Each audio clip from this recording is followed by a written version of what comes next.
ఓం విఘ్నేశ్వరాయ నమః. మహాభారతము సభాపర్వము. ద్రౌపదీదేవికి అవమానము.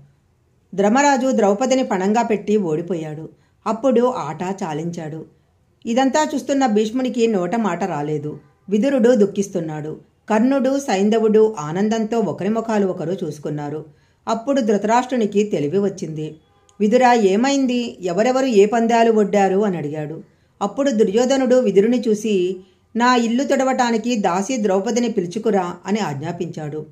విదురుడు, చి, నీ వంటి మూర్ఖుడు లేడు. ఇలాంటి పనికి నన్ను పంపుతావా? ద్రౌపది ఎవరు? సమస్త భూమండలానికి పట్టమహిషి. ఆ సాధ్విని అవమానిస్తారా అని అడిగాడు.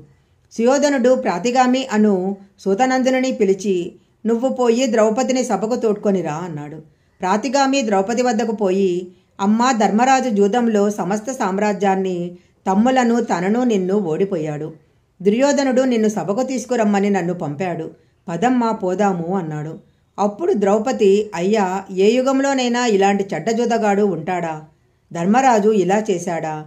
తనను తాను ఒడ్డాడు అంటున్నావు. తన్నోడి నన్నోడెనా, నన్నోడి తన్నోడెనా తెలుసుకొని వచ్చి నన్ను తీసుకొని పో అన్నది. ప్రాతిగామి తిరిగి వచ్చి అదే విషయం అడిగాడు. ఇది సమాధానం చెప్ప వీలు లేని విషయము. ఇక్కడికే వచ్చి అడగమను. నువ్వు పోయి ద్రౌపదిని తీసుకురా అని పంపాడు. ప్రాతిగామి ద్రౌపది వద్దకు పోయి, అమ్మా, నువ్వు అడిగిన విషయం తెలుసుకోవడానికి నిన్ను అక్కడికే రమ్మన్నారు అన్నాడు. చేసేది లేక ద్రౌపది ఏకవస్త్రంతో సభకు వచ్చింది. ధృతరాష్ట్రుని పక్కన నిలబడింది. ద్రౌపది దుస్థితి చూడలేక పాండవులు తలలు వంచుకున్నారు. అప్పుడు దుర్యోధనుడు దుశ్శాసనుని చూసి, నువ్వు పోయి ద్రౌపదిని తీసుకొనిరా అన్నాడు. ద్రౌపది ఒక్క పరుగున గాంధారి పక్కకు పోయి నిలబడింది.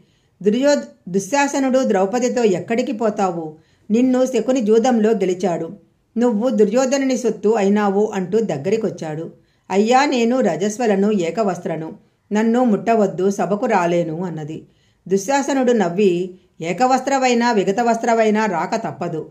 నేను నిన్ను తీసుకుపోతాను అంటూ ద్రౌపది కురులు పట్టుకొని ఈడ్చుకుంటూ సభకు తీసుకొచ్చాడు. ద్రౌపది కురువంశ పెద్దలను చూసి, అయ్యా, దుశ్శాసనుడు నన్ను ఈ సభకు ఈడ్చుకొని వచ్చాడు. మీరందరూ చూస్తుండగా అవమానించాడు. అధర్మము పెరిగిపోయింది అని అంటూ భయంతో మనసులో శ్రీకృష్ణుని ధ్యానించింది. భీముడు ధర్మరాజును చూసి, ధర్మరాజా, ఈ రాజ్యము నీ తమ్ముళ్ళు నీ వశంలో ఉన్నాము కాబట్టి జూదంలో ఓడావు. ద్రుపదరాజపుత్రిని జూదంలో పెట్టడం తగునా? అందువల్లనే ద్రౌపది అవమానాల పాలైంది. జరుగుతున్నది అధర్మజూదమని తెలిసి నువ్వు జూదం ఆడావు. నువ్వు అధర్మజూదమని తెలిసి ఆడావు అని అన్నాడు.